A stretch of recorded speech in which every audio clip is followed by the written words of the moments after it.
דרך לשוב אליך, גם אם קשה תהיה לשוב להיות בגזרותיך. הדרך בסופה אחיה, אז אשוב ואתן לך את חיי, כל פינה שבליבי את נפשי, שם אתה לי בקיומי. אז אשוב ואתן לך את חיי, כל פינה שבליבי את נפשי, שם אתה לי בקיומי. אתה שם איתי. רבות הדרכים אותה ניסיתי, וכולן הלכתי טועה. רבים בקולות להם הקשבתי, אך כל אחד בי בוער. אז אשוב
to the nations. He is our refuge in the storm. He is our peace in tribulation. He is our hope, the Holy One. Oh, do l'Adonai ki tov, ki le'olam chasto. Do l'Adonai ki tov.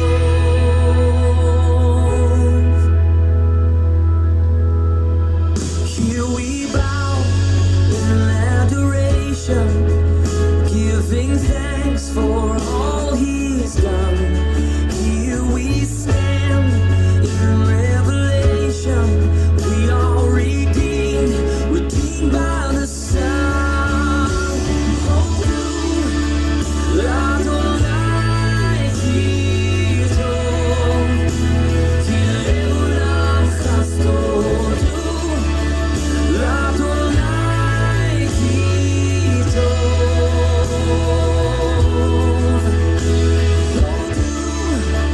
L'Adonai ki tov, ki le'olam chasto. Do l'Adonai ki tov. All who are hungry, all who are thirsty, come from the east and the west. All who are broken, all who need mercy, drink from the fountain of rest. All who are hungry, all who are thirsty, come from the east and the west.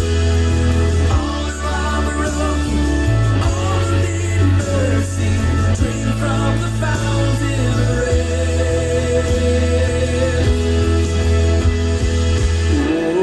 Oh, He is good. Oh, His love endures. Oh, He is good forever.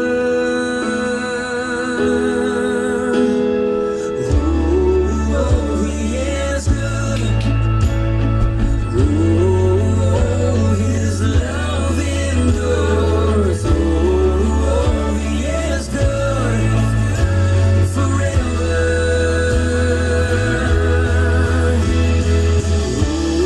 Oh, He is good.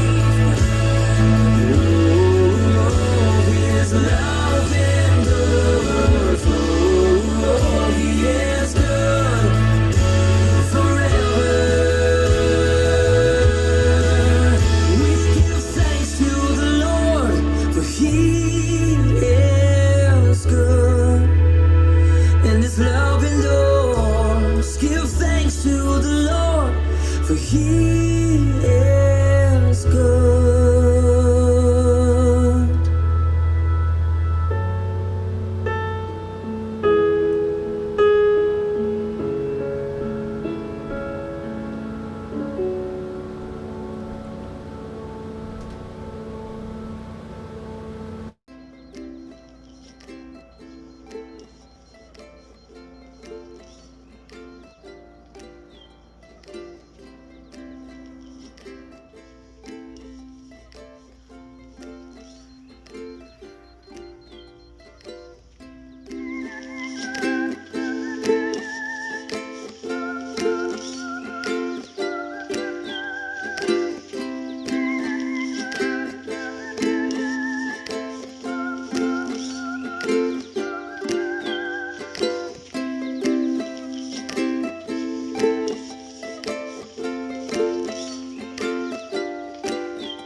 Hey, Shalaha everybody.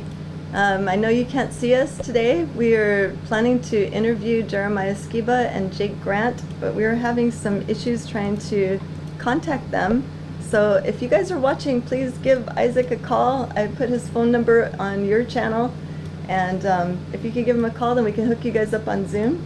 But until then, we welcome you to our class, and we're going to do some announcements and have some prayer requests. And then if they sign in by then, we will be doing the interview with Jeremiah and Jake. But if not, I'd have a reading that I would like to share with you guys. So either way, it's going to be a good class today. Noble is out helping other people right now. He's doing a couple different jobs, fixing some things in people's houses. So he's not with us today, but we do have Kaylee, who is moderating. She's Hebrew Hawaiian today in the live chat on YouTube. Isaac is running all the tech and doing a great job. And I'm here to just talk and do what they tell me to do. So, wow, that's a first. See the advantage of knowing technology when your mother does not? I can listen to you this time. But anyway, so yeah, please, if you have any prayer requests, put them in the chat. We were going to ask for questions for Jeremiah and Jake to be put in the chat also, but let's wait and see if they can sign in and we can get them here on our show. So let's just wait with the questions for Jeremiah and Jake. But if you have prayer requests, please put them in all caps in the chat. Kaylee is taking down the prayer requests, so make sure that she sees you. And let's open up with prayer. You guys ready to have a great class today? Yes. Okay. Thank you, Kaylee, for answering. I keep forgetting no one can answer me. I feel like I'm in a conversation here. I still feel like I'm on camera. Like it's a strange feeling to not be on camera, but it's kind of freeing. Okay, let's pray.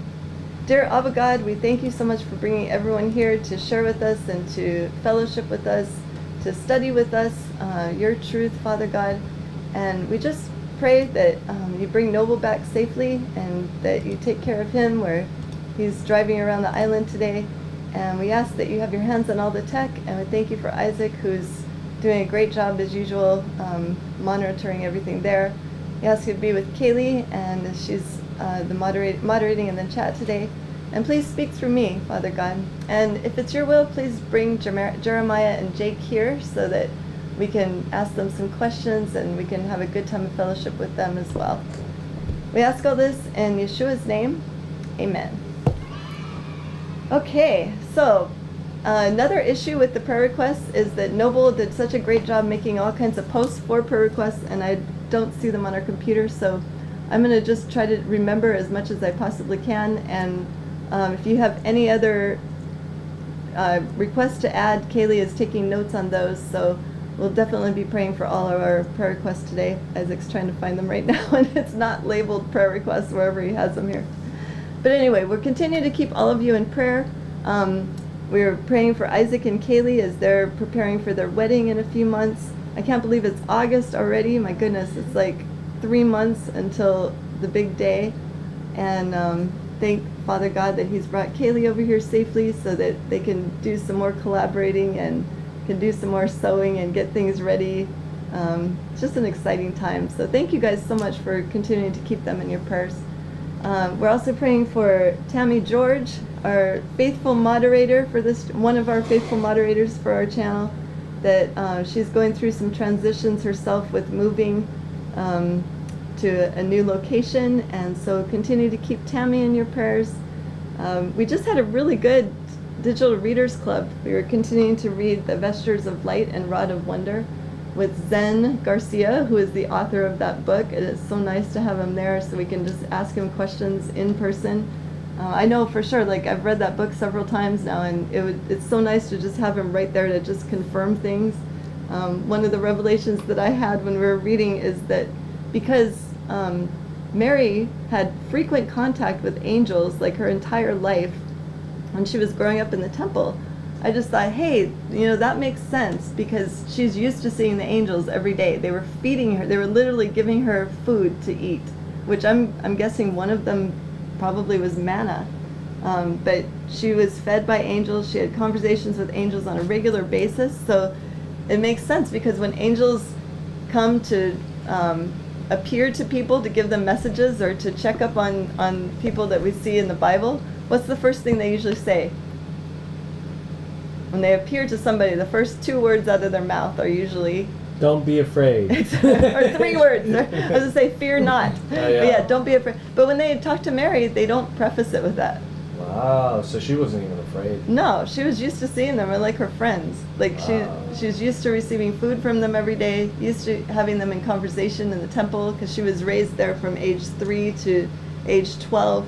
And then we talked about the whole aspect with the infancy gospels. I think I read to you some of those, Isaac, where it gives a little more insight on the childhood of Yeshua and how he interacted with other children, how none of the teachers that Joseph and Mary tried to send him to could teach him anything just because he knew everything already. Like I remember one of the infancy gospels has an account of one of the teachers trying to teach him the alphabets, and he's like, "Okay, can you say your alphabets?" And then he's like, "Okay, well, this is the aleph, and this, and I created the letter aleph because this, and this." And the teacher just looking at this child like, "What?" But then he proceeds to give him this long introduction to the letter aleph, and he does so with every single letter in the alphabet. So the teacher just like looks at Joseph and Mary, is like, "Okay, he's done with my class. I can't teach him anything." Wow. He's like the creator of the alphabets in the first place, so why would I try to teach that to him? Yeah. Exactly. But anyway, I just think it's interesting. Some more things, all the correlations with the vestures of light and rod of wonder throughout all the different generations. We talked about how it was transferred from Adam to Enoch, then Enoch to Noah, and then kind of down the line with some interruption there with some of the offspring of Ham. When Cush took it, well, actually Ham took him first, then passed it on to Cush, who passed it on to Nimrod. So, and then of course we know who killed Nimrod. Do you remember that, Isaac? Yes, Esau. Esau. So Esau got what? He got the vestures. The and vestures. He got the vestures and the rod at that point, and then Jacob ended up with them because of some collaboration with his mother. He wanted to make sure that Jacob had them, and and then passed all the way down to Yeshua in prophecy, where it says that he'll return wearing a vesture dipped in blood and carrying a rod of iron. Interesting. Is that cool? You know why it has blood on it? Because that's the clothes he died in? No. Think of why was the vesture dipped in blood? Oh, because Yosef. Goat's blood even. Yeah, goats. Oh my gosh. Isn't that true? Yeah, that was the coat of many colors given to Joseph by his father. And I just thought it was like, oh, it must have been a beautiful coat. All the other brothers were jealous, but it was so much more than that. Like that coat that give you dominion over animals, basically. Yeah, because I guess Yaakov must have gotten it, or Israel should have used Israel at that time. He would have gotten it from his brother then. Yeah, After he passed away. No, from Esau. Yeah, his brother. He actually got it. I believe he got it through Rebecca during the time when he fled that whole camp and everything because Esau was trying to kill him. Is that why he was chasing after him? He wanted those things back. Whoa! He actually sent his son in the book of Yasher. He sent his oldest son Eliphaz, and Eliphaz and his guards were able to take everything from Yaakov, like he had all kinds of money and gifts and everything to give his future wife when he went to go stay with Laban, or wives, I guess we could say. And he had like gold, he had tons and tons of gifts to give them. But when Eliphaz basically jumped him with 2 of his men, he took all that back, all the gold, everything. The only thing he could not get is the vestures and the rod. So Yaakov's basically traveling almost naked, wearing the vestures and carrying the rod when he's going to Padan Aram. Jeez. You take everything else. I'm losing this. I know. Somehow they were hidden, I believe, from them in the Legends of the Jews. It talks about that. They're hidden, but it's kind of cool to follow these items like all through, and then to know that we're going to be able to see what they actually look like. So I enjoyed that. I enjoyed going through that with Zen, just because there's so many questions answered. Yeah, and then the other story too, that we talked about was when Joseph was betrothed to Mary.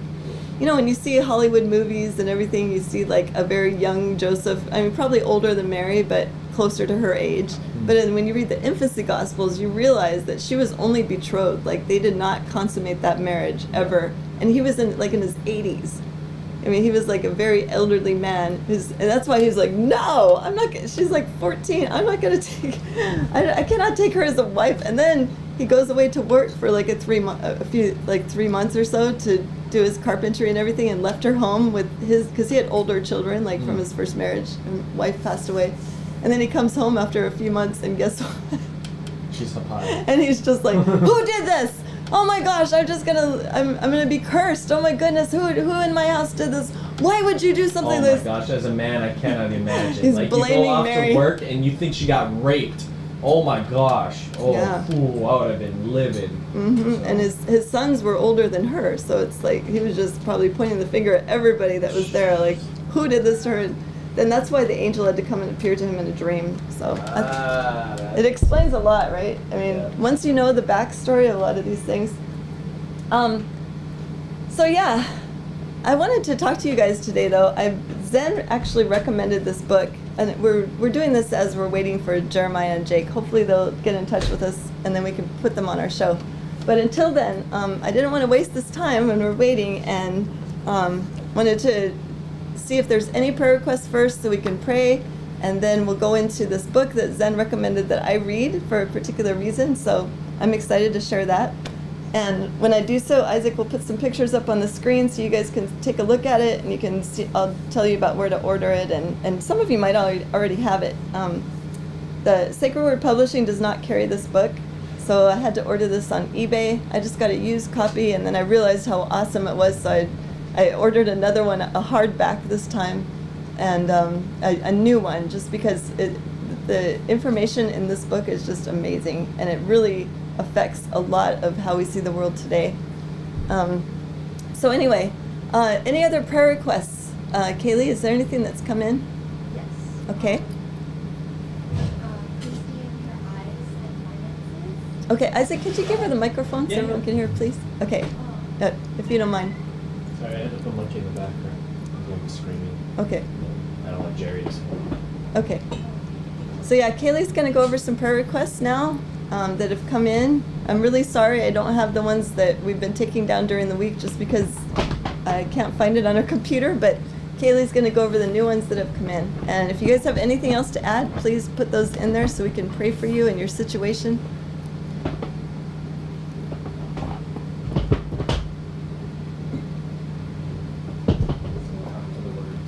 It's a party, like, so.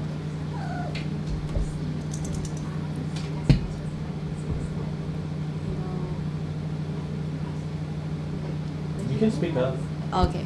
Yeah, the healing of our eyes and to get all the helps out with the finances, as well as Stevie's neighbors. Hopefully Abba is merciful and gracious towards them in finding a place that's a little bit more suitable for them to live. And for Sister Pam, because she's not feeling well, as well as Kira, because her son Nish, who's in recovery, is trying to heal on all levels for salvation. That's all we got for now, but keep the prayer requests coming, you guys. They're looking really good. Yeah, and you can, just type them all in podcast down there. And we'll be looking and recording them throughout the live stream. So keep it up, you guys. Thank you. Thank you, Kaylee. Didn't she do an awesome job, you guys? She's doing a great job taking down these prayer requests. She's part of our ministry, and we really appreciate her and her heart for Yeshua. And it's so cool to hear her and Isaac studying. We're also doing a premarital counseling book we're going through together with them, reading together with them, and just learning a lot, getting to know her a lot more, and seeing how beautiful their relationship is developing. So thank you, Kaylee, for sharing all those prayer requests. She also wrote them down. What's going on? Rick said, speak up, we're old. Okay, Rick. Yes, they're very young. But yeah, I hope you guys could hear her. She's very soft-spoken. If you met her at the conference, you'll know. But very sweet also. Really appreciate everything, Kaylee. Isaac, if you could put the pictures up on the screen so they could get a look at what I'll be reading from today. Zen recommended this book. We were talking to him in our Patreon meetings that the last Tuesday of every month, if you're a member of Patreon and your contribution is at least $25 a month, you have the privilege of basically having Zen to yourself on Discord once a month for about an hour. And we just ask him all kind of questions, and we fellowship with him, we find out how he's doing, and it's a really great time to talk story together. So if you decide that you'd like to do that, go to sacredwordpublishing.com and go to where it says Contact Us, and there will be a section called where it says Discord, and that's where you sign up for Discord, and then also go to Donate. So if you decide that you want to be a regular monthly donor to their ministry, if you've benefited from Zen reading all these extra biblicals and you want to give back to their family ministry, I highly recommend you do that. They have all different types of donations that you can give. So if you go to their webpage, you can find all that, and then you can fellowship with us on the last Tuesday of every month, right on Discord. It's all voice, so you could just have a regular conversation with Zen and anybody else who's there. And he takes questions, so he kind of goes down the list. There's usually just several of us there, so it's really a great place to get to know him and his family as well. But okay, Isaac, you got the pictures up there? Okay. All right, so I'm not sure how many of you read this. I never even heard of this book or this continent until Zen introduced this to us in our Patreon meeting about a week and a half ago, or almost 2 weeks ago now. And he said, you should really read this book by James Churchward. It's called The Lost Continent of Mu. And I said, well, okay, well, what it's about? And he said, well, because you guys live in Hawaii, I think you'd be really interested in it, because it includes the history of Polynesia, basically, and how there used to be a huge continent here in where all these islands are at.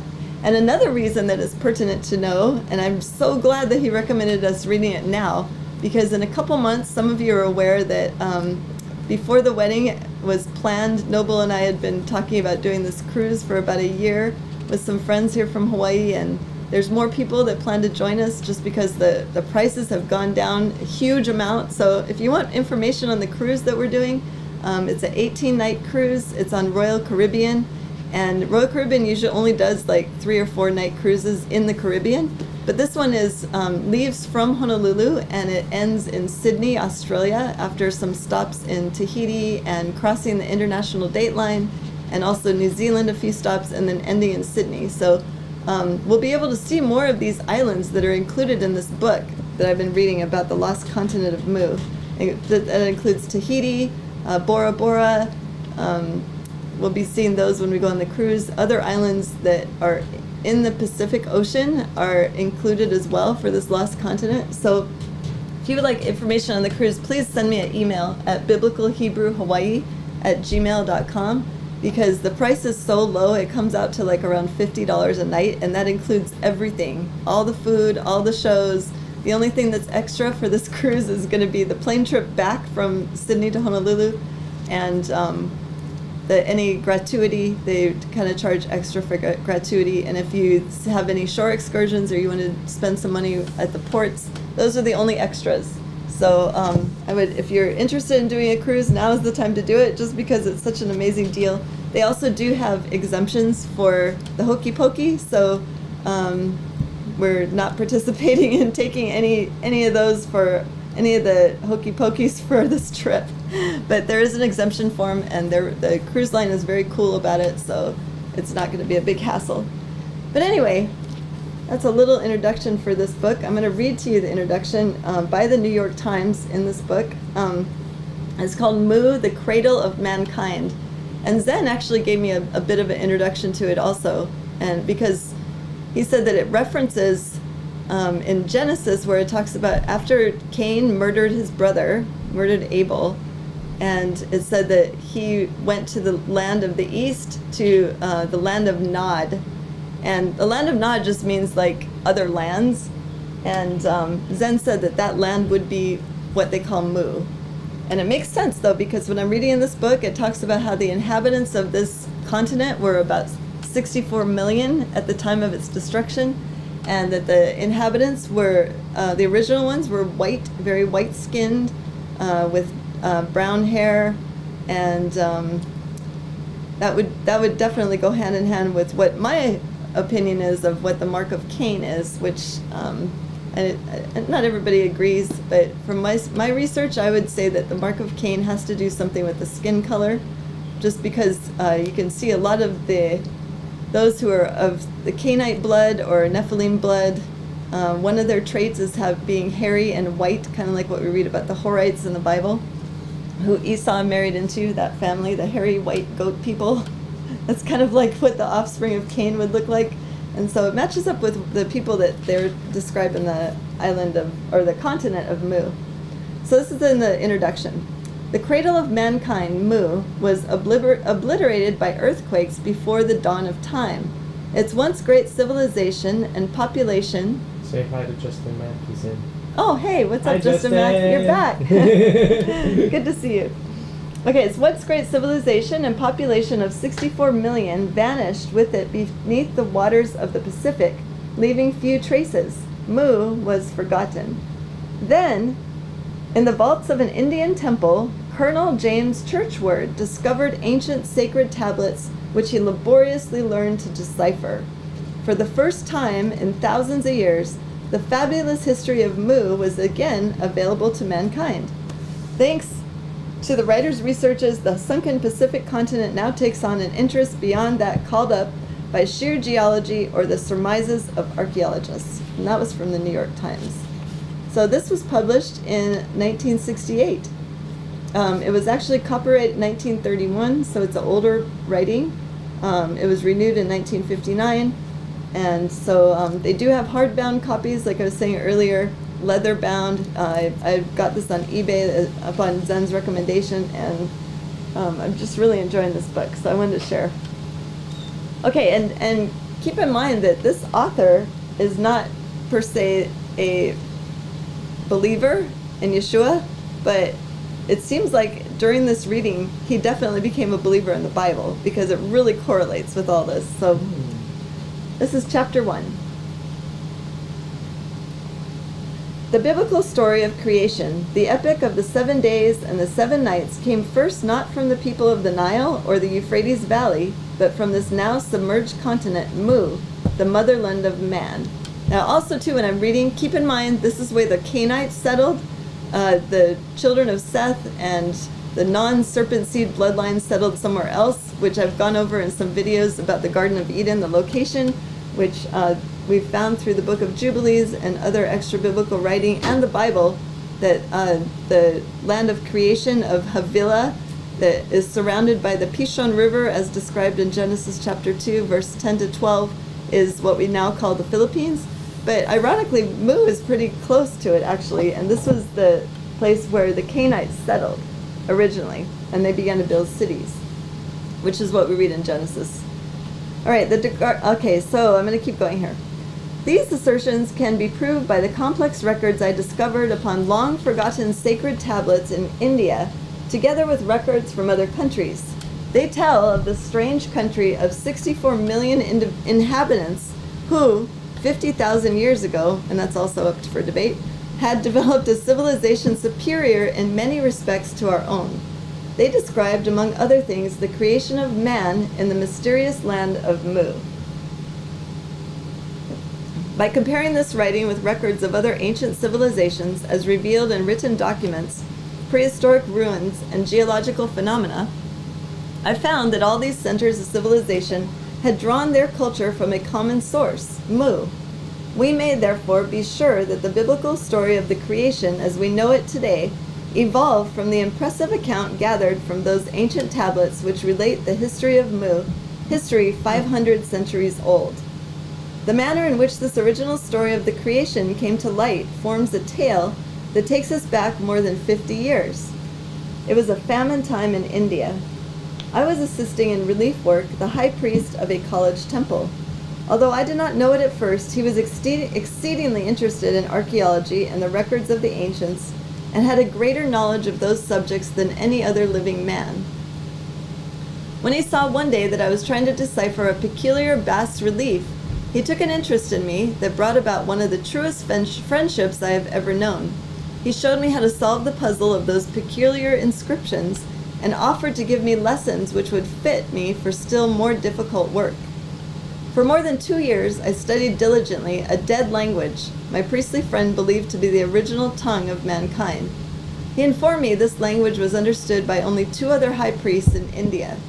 A great difficulty arose from the fact that many of the apparently simple inscriptions had hidden meanings which had been designed especially for the Holy Brothers, the Nakals, a priestly brotherhood sent from the motherland to the colonies to teach the sacred writings, religions, and the sciences.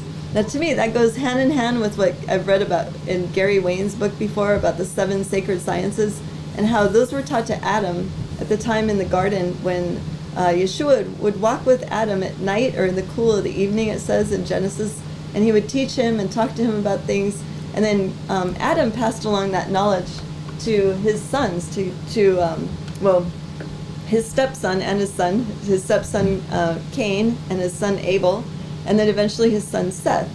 But like what Gary Wayne says in his book is that Cain took those 7 sacred sciences and used them for evil, while Seth used them to worship and to praise the Most High God. And those 7 sacred sciences, we still have them today, as we know them as the liberal arts in colleges. And I just think that's really interesting how he's bringing that up here. In discussing these secret writings, my friend added something that sent my curiosity up to a new high point. He had already mentioned the legendary motherland of man, the mysterious land of Mu. Now he amazed me by the admission that the precious tablets were believed by many to have been written by the Naakals, either in Burma or in the vanished motherland itself. I became impatient to see them when I learned that the writings were only fragments of a vast collection taken from one of the 7 rishi, or the sacred cities of India. The bulk of them was believed to have been lost. Still, there remained this opportunity to see what I might of the ancient fragments of antiquity lying dust-laden in the dark. Day after day I attempted to discover some method by which I could obtain access to the hidden treasures, but my friend, although extremely courteous, was adamant in his refusal to let me see them.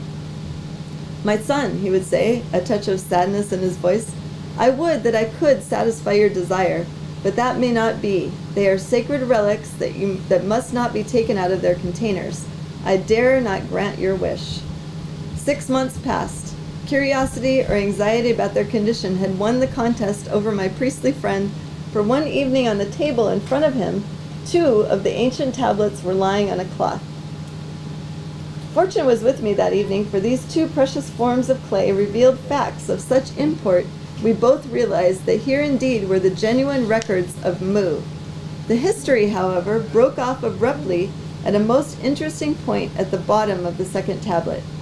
Not even the high priest could restrain his curiosity to see the rest. "It is impossible for us to leave off here, my son," he said. "I shall get the next tablets out tomorrow."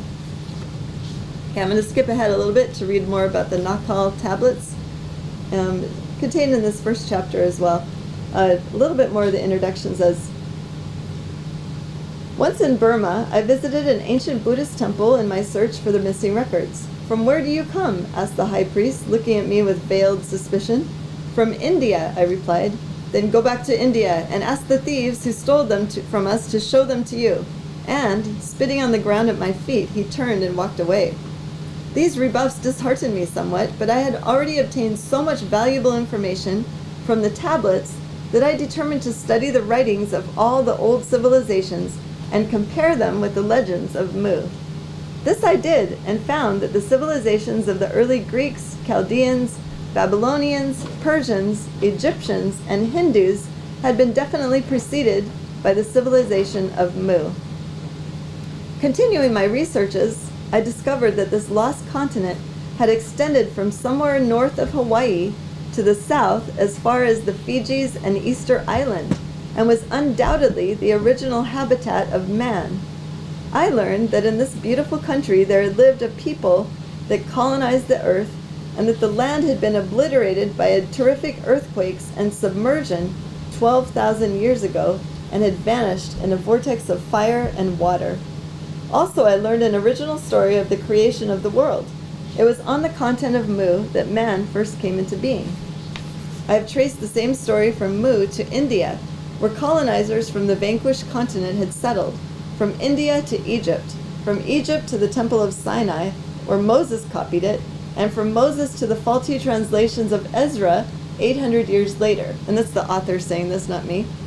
The plausibility of this will be apparent even to those who have not studied the subject carefully when they see a close resemblance between the story of the creation as we know it and the tradition that originated in Mu. Before starting to relate the writings on the tablets, I will give a page of the vignettes found on them with their decipherings and translations. Okay, in this section, he shows a bunch of different pictures. They're like little hieroglyphics of different meaning that they used for their writing and to preserve this history of this continent. You'll see that if you get this book, there's actually a bunch of different pages of all of these symbols, and I'm going to read on how he describes them. So I'm going to go forward here to, okay, this is really interesting about creation, of how these tablets describe the creation that we also read in the Bible. This is the manner of the creation of the earth, with all the living things upon it. The 7 superlative intellects of the 7-headed serpent gave 7 commands. I shall use the not called esoteric meanings as they are the most intelligible to the reader.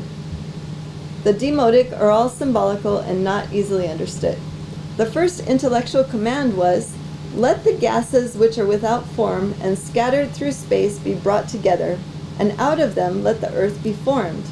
The gases then assembled themselves into the form of a whirling mass. Cool. So that's very interesting, right?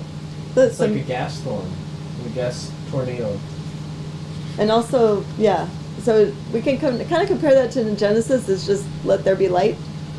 Yeah. Okay, and the second command is let the gases solidify to form the earth. So we know the second commandment is where, not the commandment, second day of creation is where the firmament was formed, right? So the gases solidified, volumes were left on the outside, out of which water and the atmosphere were to be formed. And volumes were enveloped within the new world. Darkness prevailed, and there was no sound, for as yet neither the atmosphere nor the waters were formed. The third command was, let the outside gases be separated, and let them form the atmosphere and the waters. And the gases were separated, one part went to form the waters, and the waters settled upon the earth, and covered its face, so that no land anywhere appeared. The gases that did not form the waters formed the atmosphere, and the light was contained in the atmosphere.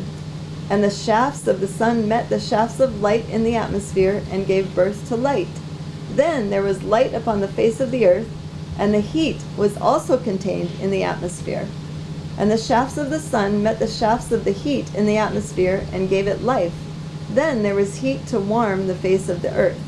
Okay, so that was the third command. Here's the fourth command was, let the gases that are within the earth raise the land above the face of the waters. Then the fires of the under earth lifted the land on which the waters rested until it appeared above the face of the waters, and this was the dry land. The fifth command was, let life come forth in the waters. And the shafts of the sun met the shafts of the earth in the mud of the waters, and therefore formed cosmic eggs. Thought that was a good description. Life germs out of particles of the mud. Out of these cosmic eggs came forth life as commanded. And the sixth command was, let life come forth upon the land. And the shafts of the sun met the shafts of the earth in the dust of the land, and out of it formed cosmic eggs. And from these cosmic eggs life came forth upon the earth as was commanded. And when all this was done, the seventh intellect said, let us make man after our own fashion, and let us endow him with powers to rule this earth. Then Narayana, the 7-headed intellect, the creator of all things throughout the universe, created man and placed within his body a living, imperishable spirit, and man became like Narayana in an intellectual power. Then was creation complete. The 7 commands are, without doubt, also indicative of 7 periods of time. A period of time is not measured by any particular number of years. It may mean a day, a year, or millions of years. Thus, these tablets do not assign any particular length of time to creation. It may have taken millions or tens of millions of years to accomplish what was recorded in the tablets. It is merely stated that the earth was created in 7 periods of time and not in 7 days as recorded in the biblical legend.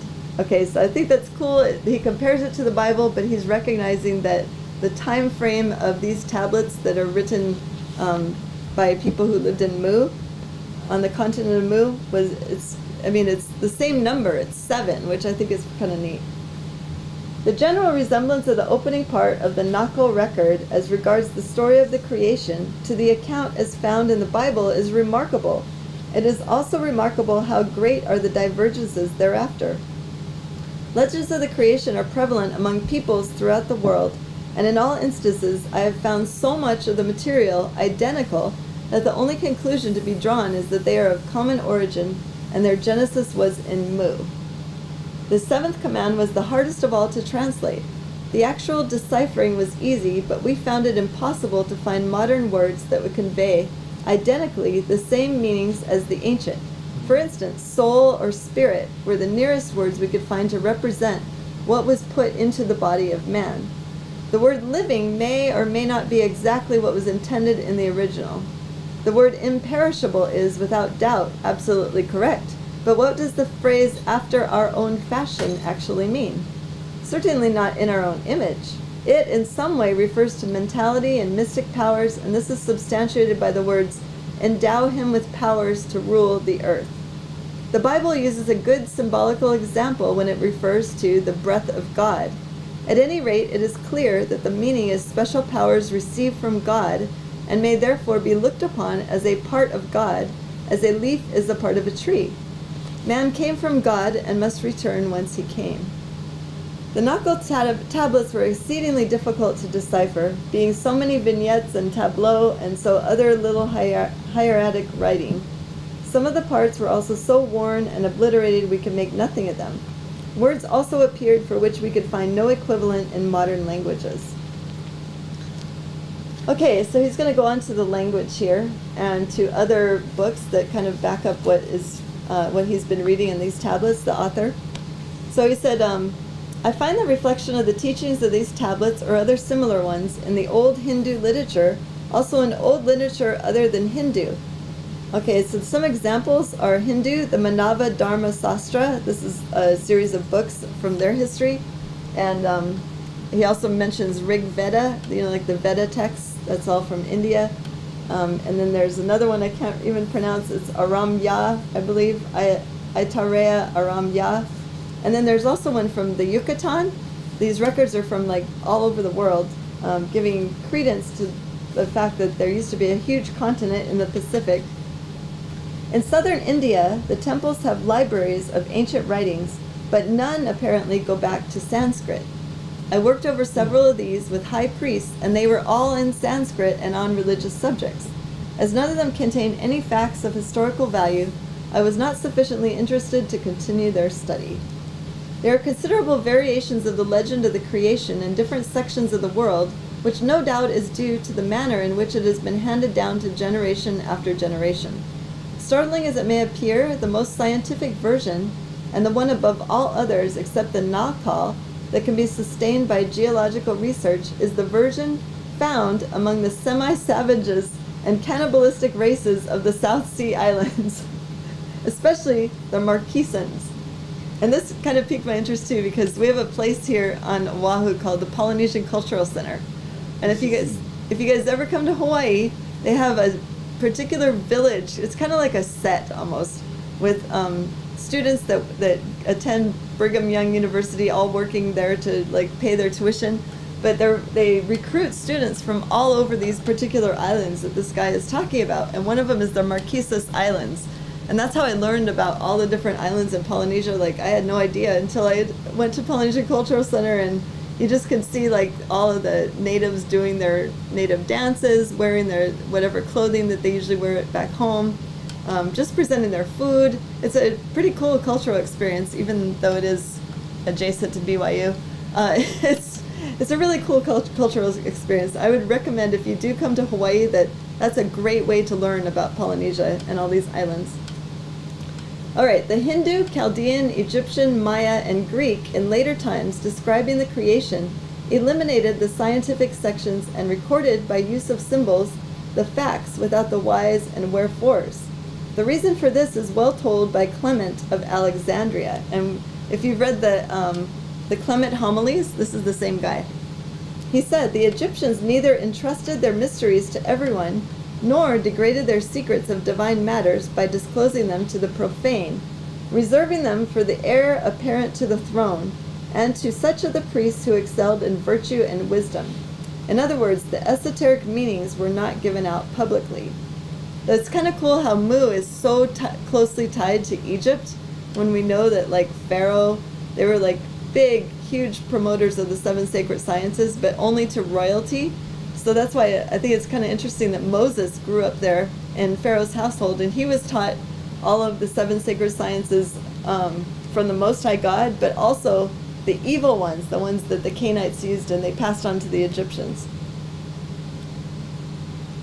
It is certainly that Egyptian legend of the creation from which Moses wrote the biblical account came from India when the Nakals went to Egypt as missionaries to teach the 7 sacred inspired writings, religion, and the sciences.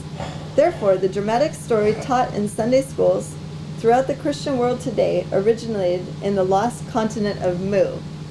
And I think that's interesting, just because he sounds so sure about that. It's not really what we've learned in Sunday school or what we've learned in Bible history classes or what we've read, because a lot of the scrolls and the ancient writings that we have available in English today are found in the Dead Sea Scrolls, and this was written before the Dead Sea Scrolls. So he didn't have all the information, but I think he does a really good job of presenting everything here. So he's going to end this chapter with 2 of missing links in the Nakal tale of the creation, with 2 of Niven's Mexican stone tablets. So these were found in Mexico, and this one of the tablets says, "This is one of the most interesting and in all respects one of the most valuable tablets in the whole of Niven's collection of over 2,600 tablets, for it is the key to the movements and workings of the universe." And then there's a symbol of the sacred 4, which under innumerable names and guises have played an important part in man's conception of the Creator and the creation from earliest of ancient writings down to and including the present time. The Nakal writings tell that the sacred 4 were from the Creator's commands that evolved law and order from chaos throughout the universe. Now I'm going to show you this, Isaac. What symbol does this remind you of? Oh, the swastika. Exactly. Kaylee. But you know, they've used it for evil all this time, but this is just a way that the people who lived in Mu explained I'm sure the 4 corners of the world, the 4 cardinal directions, you know, like the people that invaded Germany and everything. You want to put that up there? The people who invaded Germany and everything, they used it for evil, but originally it was meant for good, it was used as a teaching tool. So Isaac's going to put it in front of the camera so you guys can see. This is what I'm talking about. This is the one of the symbols in Mu that was used to show the 4 cardinal directions, and I'll read a little bit more about that as soon as Isaac comes back. All right, are you guys enjoying this study? I thought that it was really cool just to learn about what's going on here in Polynesia, because we don't get that in a lot of the other ancient writings we read about. We don't talk about this area of the world. It does talk about Ophir in the Bible and Havilah, different names for the island group that we know as the Philippines today, but there's not too much mention of what's going on here in the middle of the Pacific Ocean. All right, so this is the sacred 4. Isaac just showed you that. The Nakal writings throughout give them symbolic names. The Nakal tablet, which might tell us what the sacred 4 are, beyond the fact that they were the first 4 great commands in creation, is missing. As the sacred 4 were commands, they naturally were given to something to be executed. What was that something? I have found nothing among ancient inscriptions and writings that tell us, but this tablet supplies the information. So this is his tablet number 1231 that Isaac showed you the symbol in the camera here. All right, so he's going to be talking about that symbol that Isaac just showed. Isaac, I don't know. Do you want to do a screenshot and you can put this up while I'm talking? So I'm going to be describing all the different parts of this thing. Is that not okay? All right. All right. The central figures of this diagram or vignette is a circle, which is a picture of the sun, and the people of Mu called it Ra, very similar to the Egyptian. The collective or monotheistic symbol of the Creator. It was one of the first 3 symbols used in religious teachings. As it was monotheistic, it was the most sacred of them all. Okay, so that's the circle. Within the circle is the hieratic letter H of the motherland's alphabet. Being a hieratic letter, it carries a symbolic meaning. It is the alphabetical symbol of the sacred 4. As it is within the circle, it is within the Creator. Thus the sacred 4 is within the Creator and comes out of his mouth, his powers or forces. The sacred 4, the 4 great primary forces, are thus shown coming directly from the Creator. If you remember the picture Isaac just put up there, you'll see like those 4 arms sticking out. I mean, you can just picture kind of like Isaac said, a swastika. Okay, the next one. This is a symbol of a force. The base shows where the origin of the force is, and the point the direction which the force takes in its workings. In this, the force is working from west to east. Okay, so it's like the 4 cardinal directions as well. Each of the 4 forces has an arrow, spear, dart, or javelin head, and those were contained within those 4 arms. This is the symbol of activity, showing the force is not dead, but remains active and continuous in one direction from west to east. All right, and the next part is the glyph forms the word geometrician. This word is written within each of the 4 forces. So here it is called the 4 great geometricians, the 4 great primary forces. And I think that's interesting too, because geometry, that's like the highest held of the 7 sacred sciences in the occult world. You notice like Masons, they base everything on their building skills, their geometry, everything. Is there any questions or comments you want to talk about the writing? No? Okay. Next one. This glyph is formed by crossing the 4 forces. All are moving from west to east. The points form a circle symbolizing the universe. And I also think it's interesting too, the continent of Mu, whenever it's referred to, they refer to the continent in the west, or the land of the west, whereas the Philippines is always referred to as the land of the east. And so I think it's going to be kind of interesting to see on this, I call it our flat earth trip that we're taking, our cruise, that what happens around the international date line. That's my big question, because it seems like the west and the east are so separated, and if the sun rises in the east and it sets in the west, it will be really interesting to see what happens here. Okay, so then he mentions a bunch of other pictures, different drawings. He goes back and forth to show the differences between the tablets that he was reading from in India as compared to those that were found in Mexico and the Yucatan Peninsula. Okay, so now in chapter 2, he talks about the destruction. Because my big question is, if this continent was larger than the United States and Canada, this thing was huge, how in the world did it get destroyed? This is the record of the destruction of Mu. The motherland of man is a strange one. And I'm going to continue reading this. I'm going to take a short break, Isaac, if you could get a commercial or a song up. And I'm just going to take a quick break, and I'll be back to continue reading this chapter of how the continent of Mu was destroyed. Recording live from Hawaii with the George Ohana. After reading through the Bible so many times in my life, it always seemed that there were some pieces missing, such as Genesis 6, the giants. There's mention of giants in the Old Testament, but not as much detail as I would have liked. In fact, there seemed to be more truth in the media and in movies as far as the actual height and stature of these giants. But I always was hoping that there would be other texts available so that I could learn and read more as to exactly who these giants were and how they related to what's going on in the world today.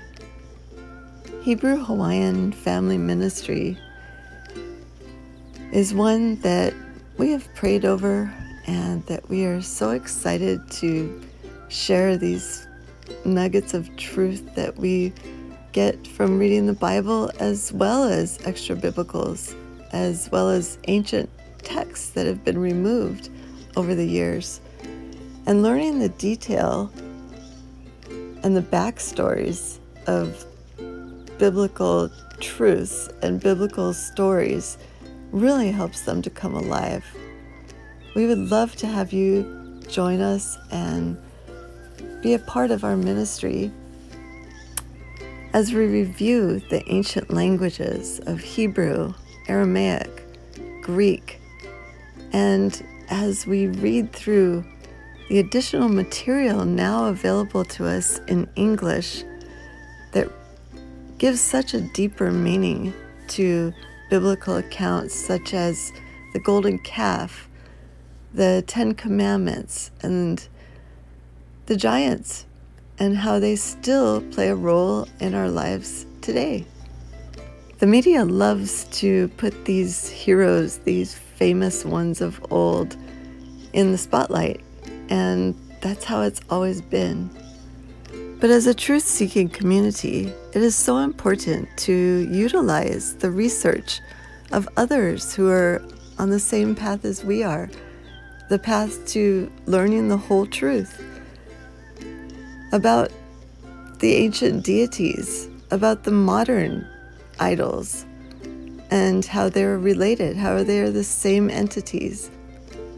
These accounts of the patriarchs, such as Job or Iyov, help us to increase our own personal faith in the Most High. By learning the details of what Iyov endured, it can help us as we're going through our own trials. By learning exactly what happened in the garden with Adam and Havah and the serpent, can help us to see the relationship to what we're going through today. And what was the role of the serpent in all this? There's so much symbology involving serpents through so many different cultures.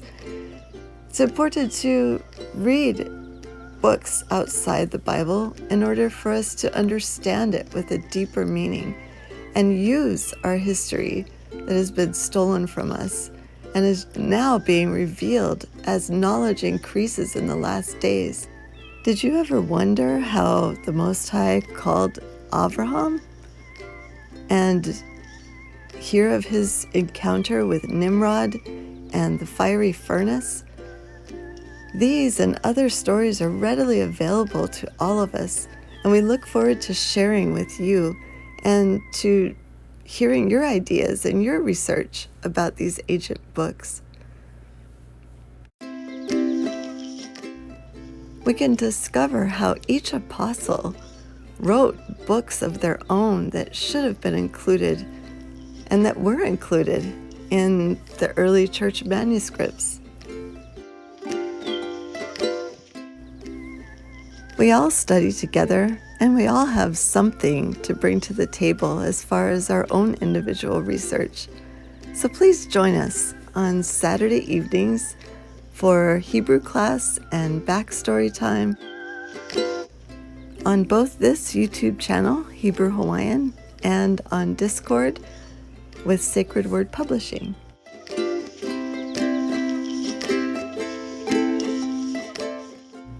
We look forward to studying and learning together with you as an online ecclesia, our extended ohana, as we support each other in a world where truth is very hard to find.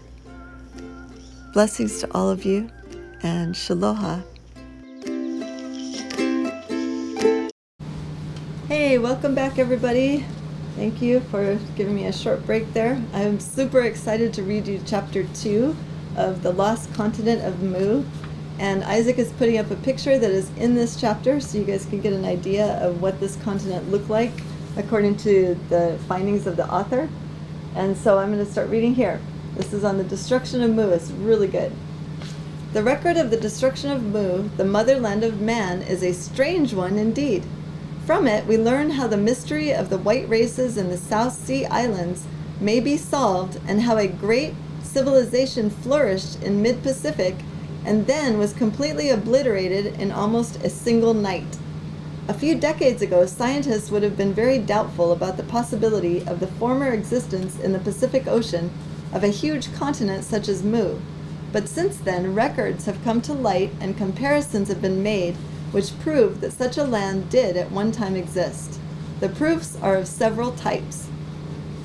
First, as I've already explained in the opening chapter, there are the sacred tablets found in an Indian temple and deciphered with the aid of a learned priest.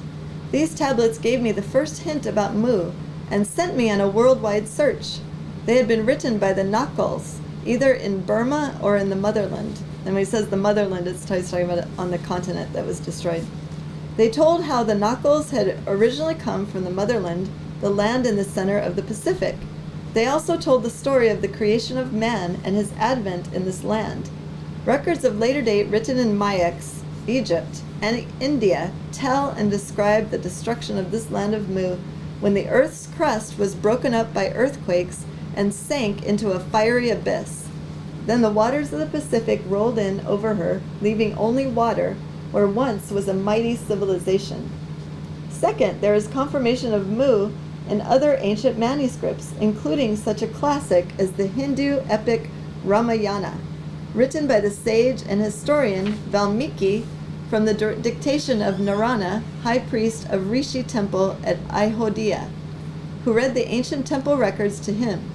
In one place, Valmiki mentions the Nakals as coming to Burma from the land of their birth in the east. That is, in the direction of the Pacific Ocean. Another document confirming the story of the sacred tablets and Valmiki is the Troano manuscript, now in the British Museum. This is an ancient Maya book written in Yucatan. It speaks of the land of Mu, using Mu the same symbols we find in India, Burma, and Egypt. Another reference is the Codex Cortesianus, a Maya book of about the same age as the Troano manuscript. Then there is the Lhasa record, with hundreds of others from Egypt, Greece, Central America, Mexico, and the cliff writings in our western states. Third, there are existing ruins which, by their location and the symbols that decorate them, tell of the lost continent of Mu, motherland of man. On some of the South Sea islands, notably Easter, Mangaya, Tongatabu, Panape, and the Ladrone, or Mariana Islands, there stands today vestiges of old stone temples and other lithic remains that take us back to the time of Mu.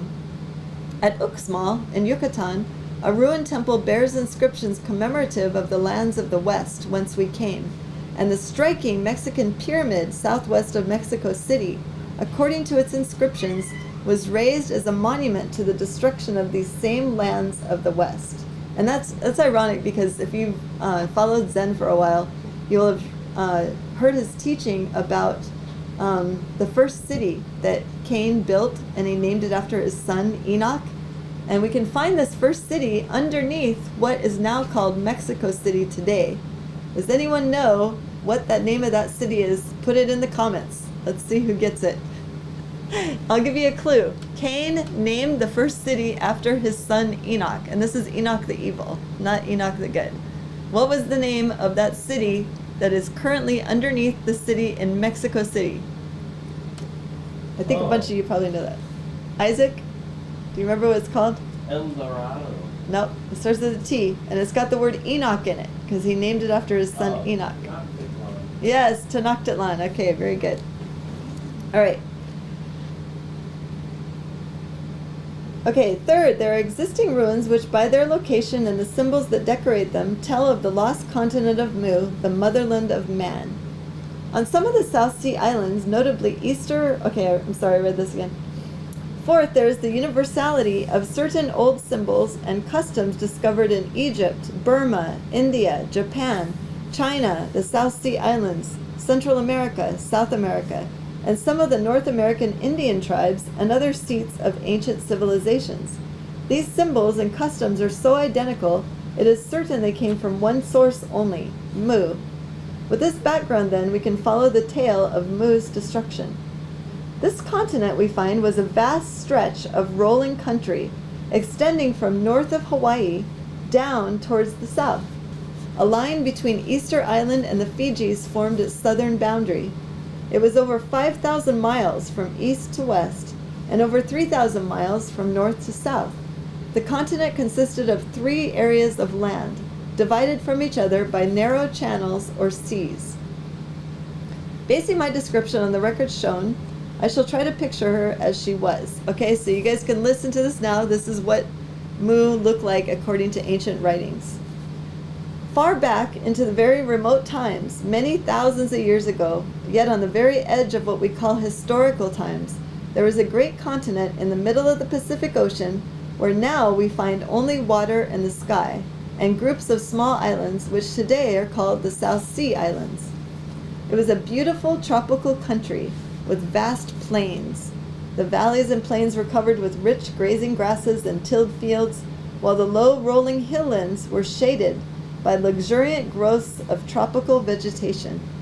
No mountains or mountain ranges stretched themselves through this earthly paradise, for mountains had not yet been forced up from the bowels of the earth.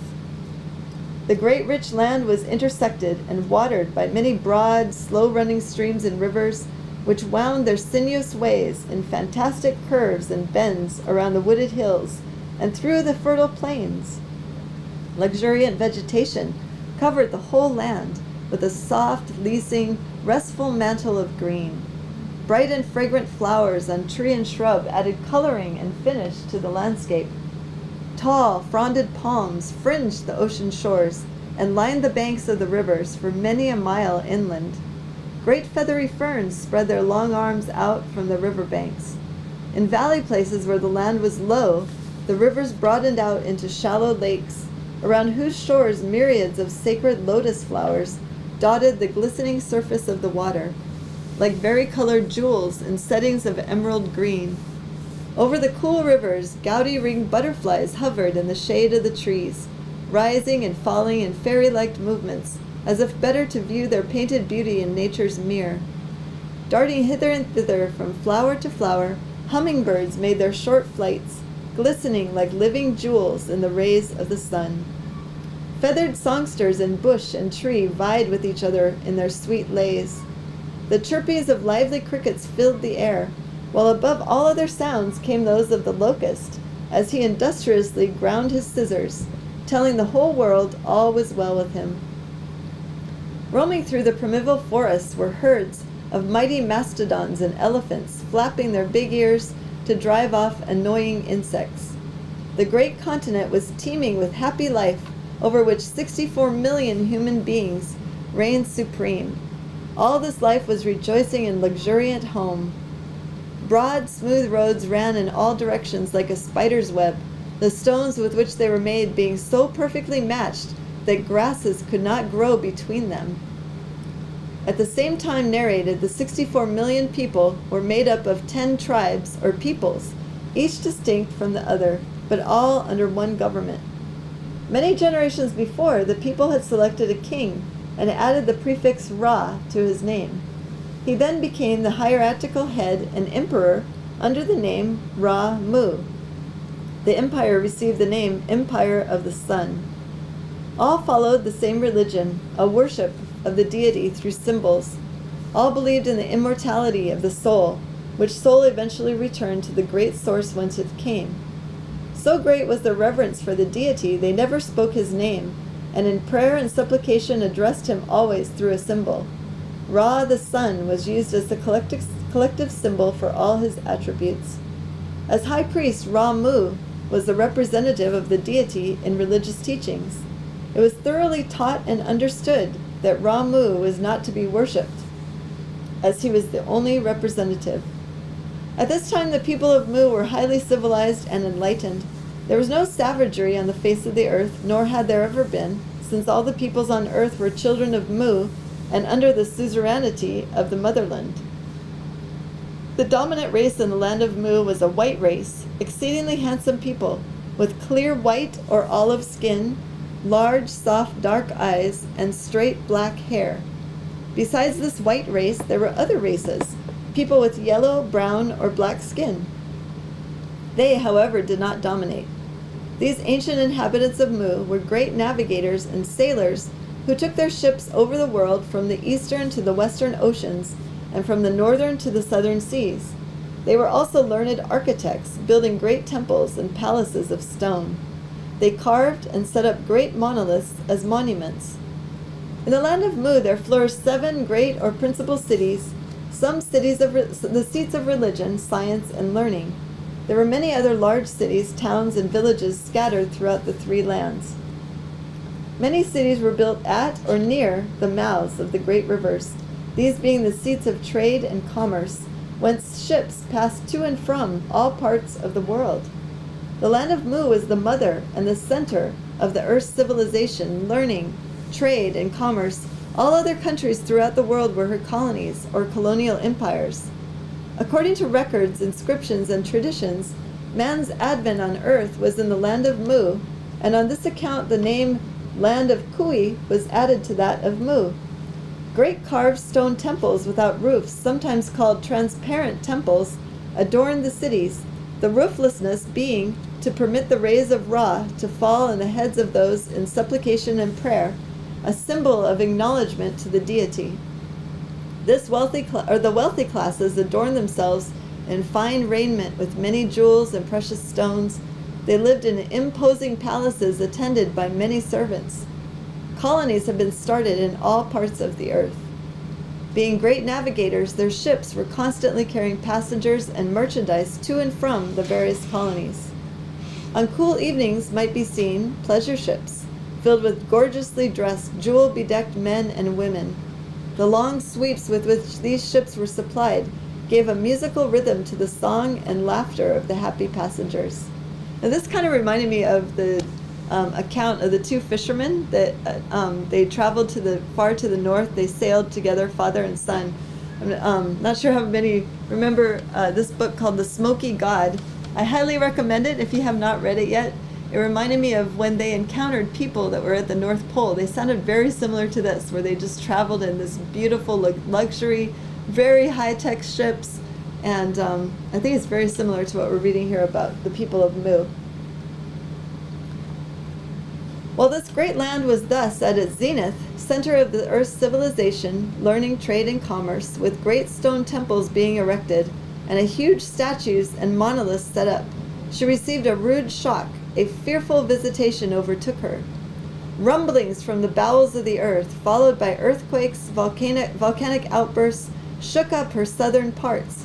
Along the southerly shore, great cataclysmic waves from the ocean rolled in over the land, and many fair cities went down to destruction.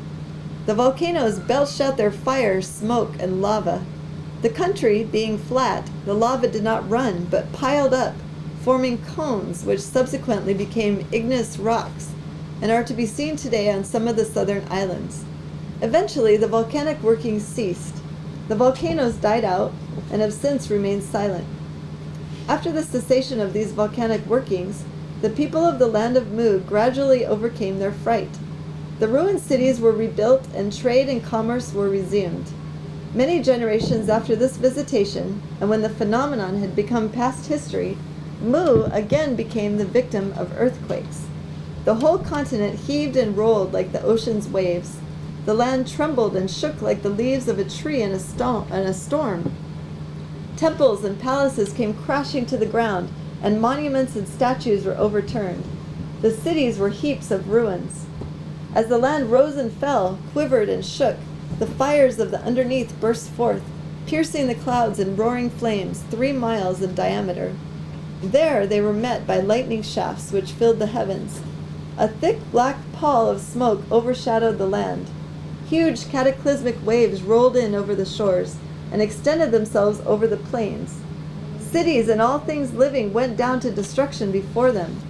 Agonizing cries of the multitude filled the air. The people sought refuge in their temples and citadels, only to be driven out by fire and smoke. The women and the men in their shining garments and precious stones cried, "Mu, save us!" As the setting sun showed itself on the horizon beneath the pall of smoke that overhung the whole land, it was like a ball of fire, red and angry looking. When it had sunk below the horizon, Intense darkness prevailed, relieved only by lightning flashes. During the night, Mu was torn asunder and rent to pieces. With thunderous roarings, the doomed land sank. Down, down she went into the mouth of hell, a tank of fire. As the broken land fell into the great abyss of fire, flames shot up around and enveloped her. The fires claimed their victim. Mu and her 64 million people were sacrificed. As Mu sank into the fiery gulf, another force claimed her, 50 millions of square miles of water. From all sides, the huge waves came rolling in. They met where once was the center of the land. Here they seethed and boiled. Mu, the motherland of man, with all her proud cities, her temples and palaces, her arts, sciences, and learning, was now a dream of the past. The blanket of water was her burial shroud. The continent's catastrophe was the first step in the destruction of the Earth's first great civilization. And Isaac, I was going to ask you, would you like to continue reading for just a bit? I'm going to take care of something and I'll be right back. Isaac's going to read to you the rest of this chapter and I will be right back. Okay, so let's start right here and just read to the end of this chapter. Okay.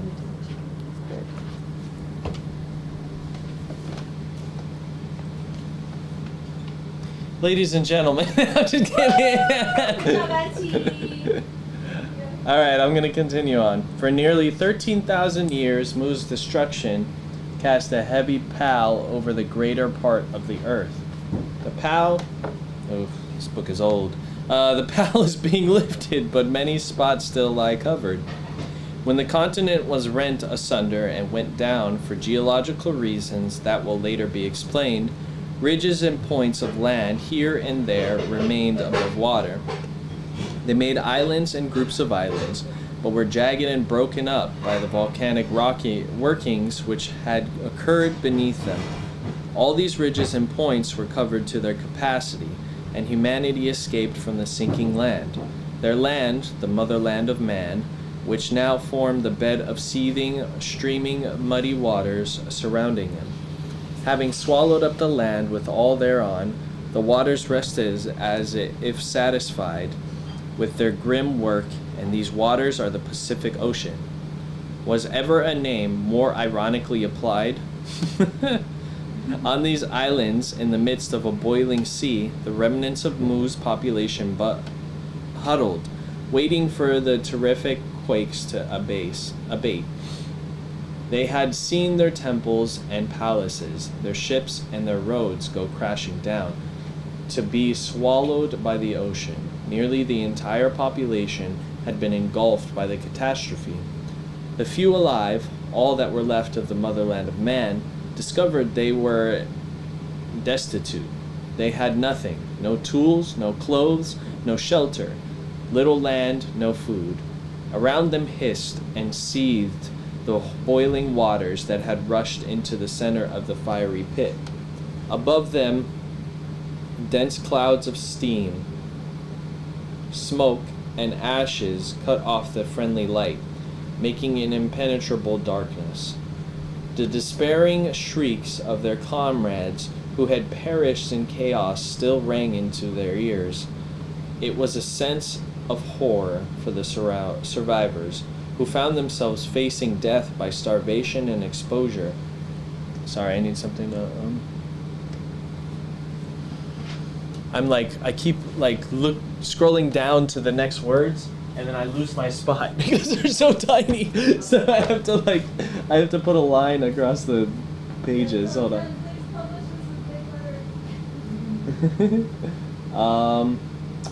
Okay, let's see where I was. Starvation, exposure.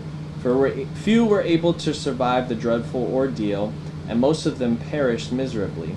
A portion of these unsubmerged fragments of the lost continent we know today as the South Sea Islands, and some of their inhabitants can claim as remote ancestors the people of Mu.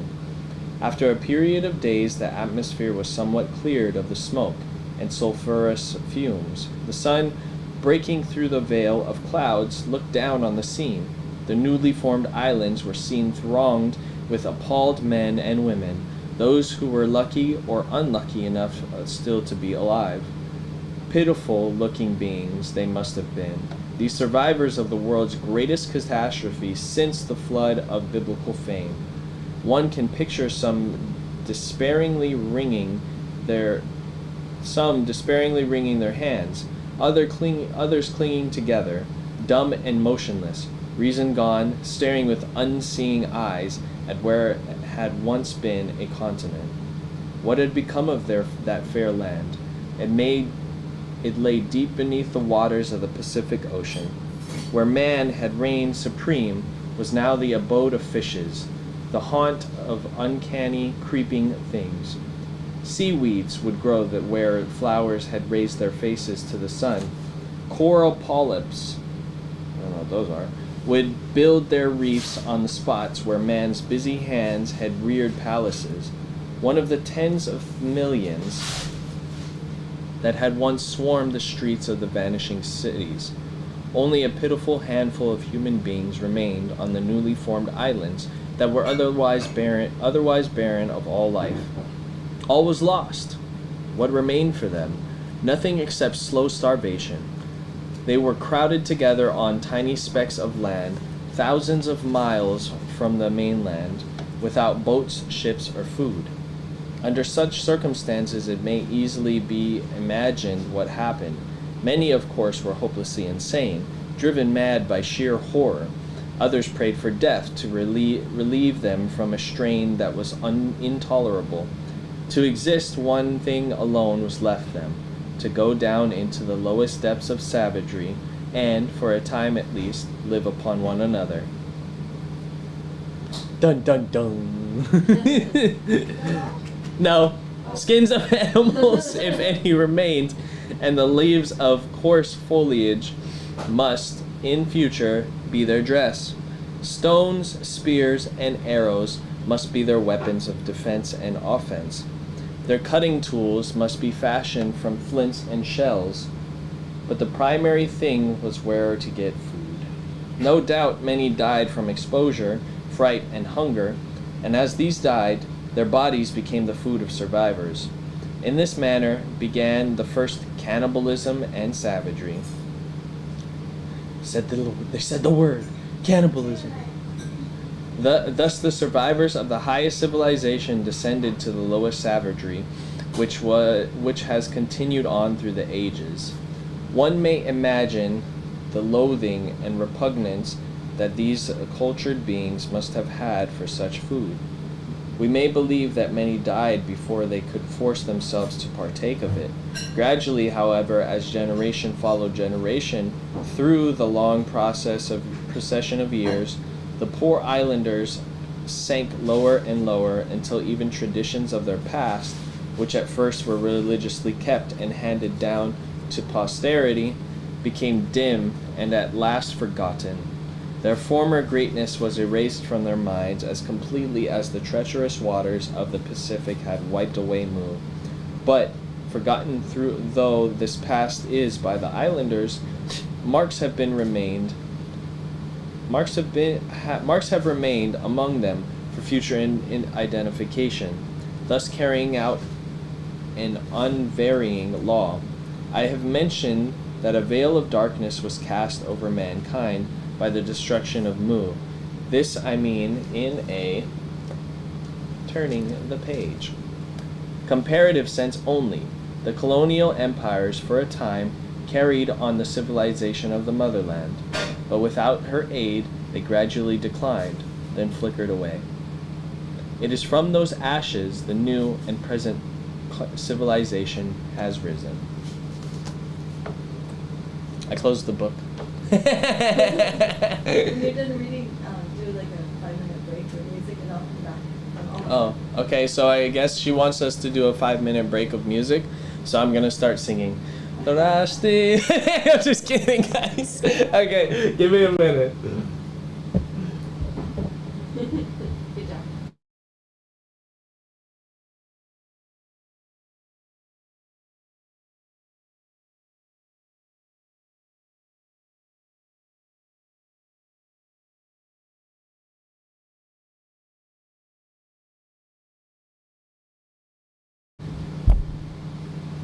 Okay, would anybody like to pick the song that we're gonna play?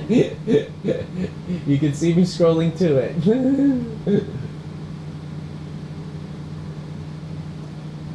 This week on improvisational skills. As I scroll down the I'm gonna narrate my entire aspect right here. Okay. I like the song.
זה מי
One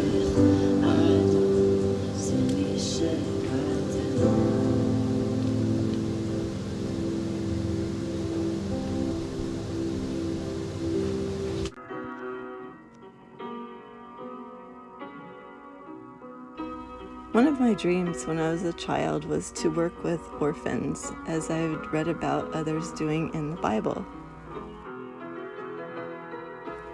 However, caring for orphans is very difficult, and there's so many challenges for the child and the adult.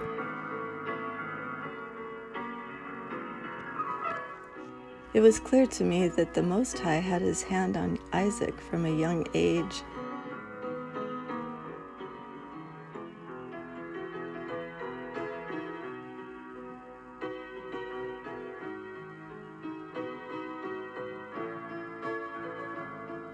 The enemy had tried to kill Isaac even before he was born, and numerous times during his young life.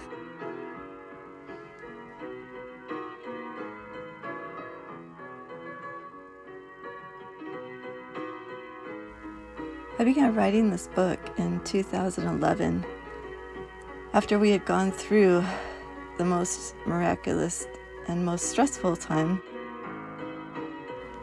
This book is inspiring because of Isaac's experiences and how the Most High really brought him through so much from the time of his birth up until today. To purchase, go to sacredwordpublishing.com bookstore. Hey guys, we're back. Didn't Isaac do a great job? I was listening to him read. It was so clear. His only complaint is the words are a little bit too tiny in this book. And so that's why we're going to petition Zen to please reprint this with Sacred Word Publishing so that it's like their other books where they're so easy to read with the print being so much bigger. I was also showing Isaac at the very beginning of this book. It has a price on here. The original cost of this book in the 60s was 35 cents, which is it's nuts. That translates to dollars today. It's probably $35 today for a brand new one of these. But anyway, I'm going to continue reading from various chapters. I really want to touch on a bunch of things before we're finishing tonight. So this is from chapter 3, The Land of Man's Advent on Earth. All right, so it's from different manuscripts as well. One of them is called a Troano manuscript. The records and data based on the supposed age of the Troano manuscript established that the land of Mu was in existence up to the very edge of historical times. It existed, that is to say, within 12,000 to 12,500 years ago.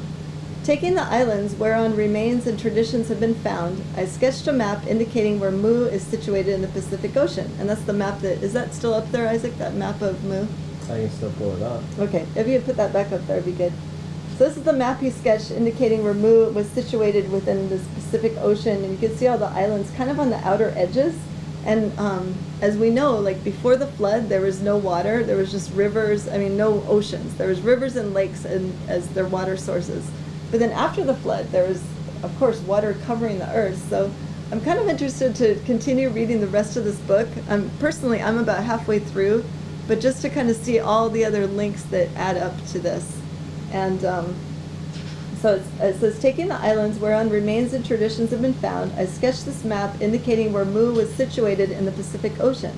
There's nothing upon which to base either a western or a northern coastline. From various records, it would seem this continent consisted of 3 separate lands, divided from each other by narrow seas or channels, but where or how these divisions were made by nature, there is nothing to show, except possibly an Egyptian hieroglyphic which represents 3 long, narrow lands running east to west. For various reasons, the principal one being colonization, I think the land ran much farther north than has been shown.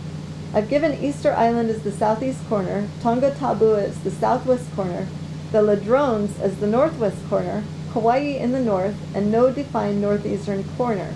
I've made many large bays and estuaries because records show the land was low, without mountains. And that tells me a lot too, because we have these huge mountains here in Hawaii, or we call them mountains, and especially during dry times of the year, you can see all the vegetation get dried up, and you see these lines running back and forth, just and narrow, kind of like bricks are there. And then our soil is this like really rich red soil. So in my opinion, these mountains that we see in Hawaii are, for the most part, not mountains, they're buildings, like from before the flood, when the Nephilim were building everything and it was just huge. And you can see some of them even like in the shape of an actual pyramid. And then the tops of the mountains especially too, there's tons of little pyramids all on the top of the mountains. And just the fact that they're hollow, like the military has used these particular mountains, which I'm sure are buildings, are melted buildings for their whatever's going on underneath them. I don't even know what's going on underneath there, but they're definitely using them because we have the most military bases here in the islands than any other state in the United States. So I think there's a huge reason for that. All right, so as the land was so low and rolling with immense plains, it would have naturally been a coastline similar to the one I've drawn. So you can see on this map that Isaac put up there for that. Okay, and also too, he's going to go into about the land above the water.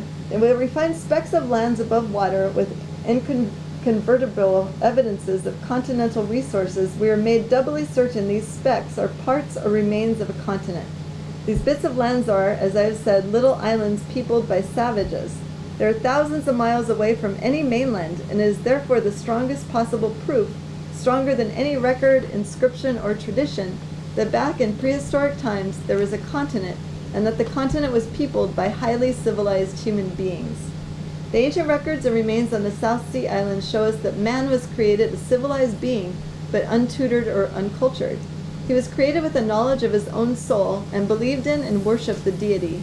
It is revealed by the presence of certain figures used as sacred symbols that man, generally, was at that time in an undeveloped intellectual state, and the simplicity of the first sacred symbols was necessary in order to convey ordinary subjects to his mind. Okay, so I'm going to continue. I'm going to skip over a few pages here in this chapter, and I'm going to go on to the Polynesian records. One of the most startling discoveries is that the natives of the Polynesian groups of South Sea Islands are a white race. Further, they are an exceedingly handsome people, a link that joins perfectly the white races of the earth. And I think it's very similar to Egypt in that you notice they had a title for their leader every time, Ra-Mu. Okay? In Egypt, what is the title for their leader? Pharaoh. Pharaoh. Exactly. So I think that Egypt got a lot of their culture, what they have today, and also actual settlers from Mu who escaped that settled in Egypt, and that kind of affected that culture a lot. Because even I'm going to read this eventually, but I was reading that you've heard of the Egyptian Book of the Dead. I always thought that was like, an homage to their gods or their deities or something. But guess who that book is written for? The people of the land of Mu. Exactly, because how many died? They're projecting over 64 million people died in that catastrophe. And it's very linked together with Egypt, so that would make sense that the Egyptian Book of the Dead is like in homage to the people of Mu who died. All right. As I've established, records show us that man undoubtedly made his advent on this earth in the land of Mu, and the Polynesian islands are jagged remains of the ill-fated continent. Records also show that Mexico and Central America were colonized and settled by people from the land of Mu. Traditions support the fact that these first colonizers from Mu were blonde whites, and that these blonde white people were driven from the land by another white race of more swarthy complexion, brunettes. That the blonde white people sailed in their ships to a far-off land in the direction of the rising sun, east, and there settled in the northern part of Europe, Scandinavia of today. It also made plain by these same records that southern Europe, Asia Minor, and northern Africa were colonized and settled by the brunette race by way of Mayaks, Central America, and Atlantis. And if you see on this map, you can kind of see Atlantis peeking out. Do you see it on there? Peeking out from like the right side? Yeah, so that was like the continent of the east, and Mu was like the continent of the west, and both were totally destroyed. All right.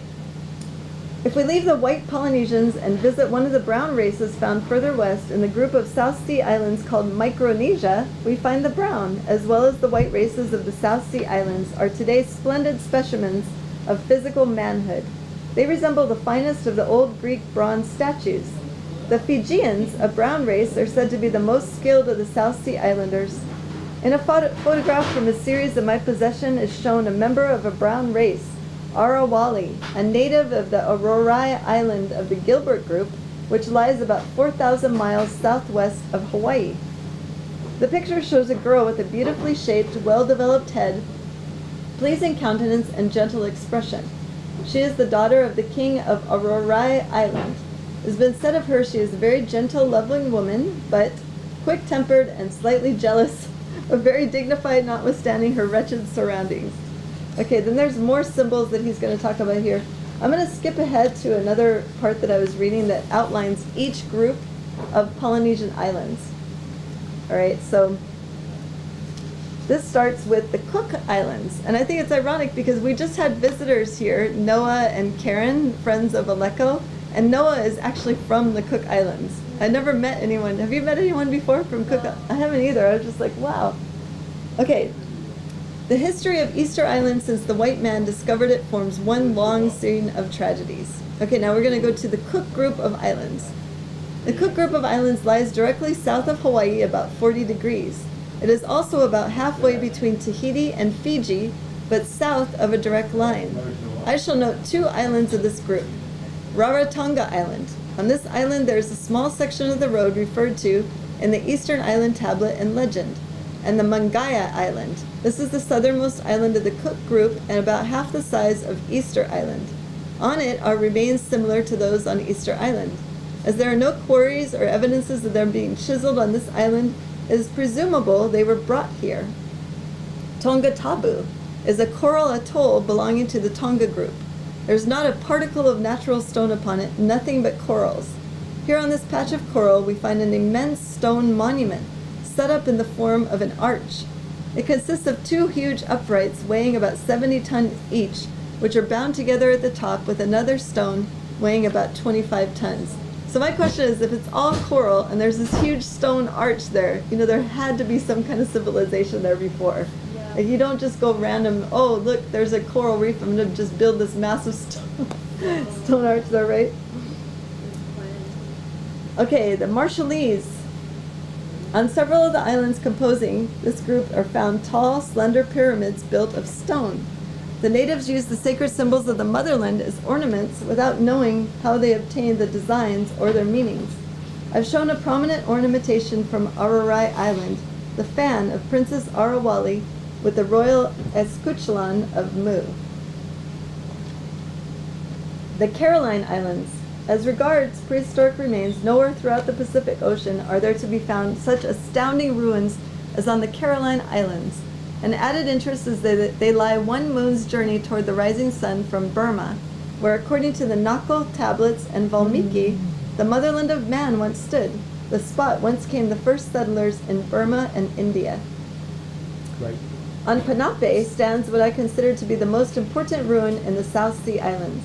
It consists of the ruins of a great temple, a structure 300 feet long by 60 feet wide, with walls standing 30 feet high, and at the ground these walls they're 5 feet thick. On the walls are the remains of carvings of many of the sacred symbols of the motherland. This temple is connected with canals and earthworks and has vaults, passages, and platforms. The whole is built of basaltic stone. Below the pavement of the great quadrangle on opposite sides are 2 passages or gateways, each about 10 feet square. These are pierced through the outer wall with passageways leading down to the canal. Within the great quadrangle is a central pyramidal chamber, unquestionably the Holy of Holies, and that's for their deities. Swallow Island, 120 miles east of Panape. On this small island is a pyramid of similar construction to that found on Guam and Tinian. Kusai Island, southeast corner of the group. On this and surrounding islands are found similar ruins to Panape, but not so nearly extensive. Then we have Lele Island, separated from Kusai Island by a narrow channel. On this island is a conical hill surrounded by a wall, 18 to 20 feet high, enormously thick. The whole of this island presents a series of cyclopean enclosures and lines of great walls. And that's very similar to what we see at Machu Picchu. That's called cyclopean architecture, where there's no mortar, they fit together perfectly. You know, that's what's seen in Polynesia here. The Kings Mill Islands. On Tapitu Island of this group are found the same tall, slender pyramids of stone as are found in Gilbert and Marshall groups. The Navigator Islands. On these islands are found great stone structures. On one of them there is a remarkable structure at the top of a 1,500-foot hill, and near the edge of a precipice which has a sheer drop of 500 feet. The structure is a platform built of huge blocks of igneous stone. It is 150 feet in diameter and 20 feet high. And then there's the Mariana group of islands, which is Guam. The relics on these islands have a character of their own. They consist principally of solid stone, truncated pyramidal columns about 20 feet high, including the hemispherical stone or capital, and 10 feet square at their base. And then we get to Hawaii. And where's Kaylee when I'm going to talk about the Big Island? About 30 miles from Hilo, there is a great ruin on a hill called Kuki'i. There are no stones on this hill except those which have been carried there. The summit was leveled and squared, and the building laid out according to the cardinal points, and the floor paved. 2 square blocks of stone in an upright position, about 15 or 16 feet apart, range exactly east and west. The upper part of the hill was terraced. The terraces had been faced with hewn stone. The stones were perfect squares, the smallest 3 feet in diameter, while others are larger. Each stone was faced and polished on all sides. They could perfectly fit together. There's still about 30 feet of facing left on the lower terrace, partly in position. On the western side, there's a stairway running from the base to the top of the hill, a height of nearly 300 feet. And on Kona is another ruin, but he doesn't go into detail there, so we might have to look into that. Then there's the Marquesas. There's several noteworthy ruins in Marquesan Islands, and there's a long list of Titanic stone ruins. He's got so many details here, and I'm going to end by reading about New Zealand and Australia, because I think we have a bunch of students from Australia, and we might have a few from New Zealand as well. The Maoris, natives of New Zealand, are rich in legends and traditions of the dim past. Many of the ancient sacred symbols are also found among them. The most prominent is the totem pillar, which they erect at the entrance of their villages. Employing the name Tot, I am employing the Egyptians. These pillars were used by the Mayans, Incas, Atlanteans, Egyptians, Chaldeans, and other ancient peoples. The meaning of the Tot or totem pillar is given, and he has a whole section on ancient sacred symbols here in this book. The last one is Australia.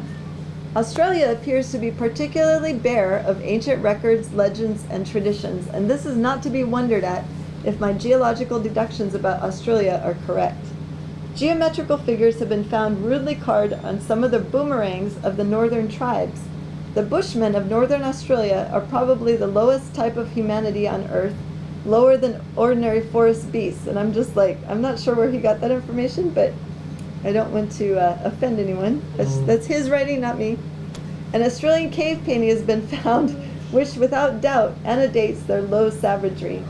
There are 3 remarkable objects in the painting. The first is Ra, the sun.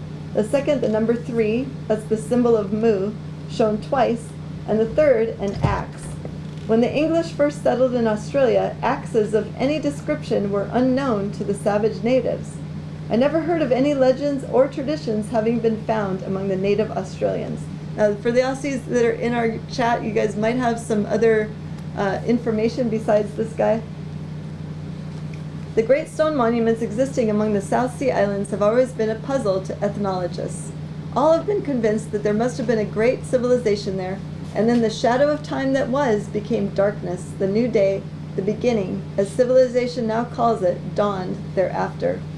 Assumptions have been made that the white Polynesians came down from the original white race, we know that that's the Cainites, and it seems to be supported by records and traditions found in various parts of the earth: Mexico, Central America, India, and Egypt. In Central America and Mexico, there are traditions stating that the first people who inhabited these countries were a white race. The Mayas of Mayax, those who built the great edifices whose ruins now dot the land, were a white race. And that lines up exactly with Cain building the first city for his son, Enoch, yeah? Because these are all the cities they're talking about. Because if we know that Tenochtitlan was the first city on Earth, then it makes a lot of sense why there's so many other pyramids and huge ruins all in Central America and Mexico. And I'm going to end with the Book of the Dead. This is the Egyptian sacred volume, and I encourage you guys to read copies of this. Zen has gone over this material extensively. I have not, so I just wanted to mention that as some other research that we need to do when we're researching about the lost continent of Mu. But that brings me to the end of my study today, and thank you to Isaac and Kaylee so much for helping me here. And our prayers for Noble have been answered. He's here now and taking his little nap, siesta for the afternoon. So just wanted to thank all of you guys for joining us today, and we look forward to next week. Hopefully we'll continue to try to get in touch with Jeremiah and see what happened. Sorry about that. We had that advertised, and we're not sure what happened with the communication there, but hopefully we'll have them on a show in the future. So thank you guys, and I'm going to close in prayer, and then we'll end. Actually, Isaac, would you close us in prayer, please? Thank you, Abba, for today. Thank you for another book that you have presented to us about the history and the true culture that used to exist before. We learn more about you because of the history that we learn, and it reveals other depths of you. So we thank you, Abba, for always revealing these things to us. I pray that everybody sleeps beautifully and soundly, and that if they ate already, that it was nice and nourishing, and if not, that it would be, and that your will would be continually done in our lives. That means you believe in Yeshua. And thank you in your name. Amen. Shalom, everybody. We'll see you during the week for our Stop the Pain and next Saturday. Have an awesome weekend.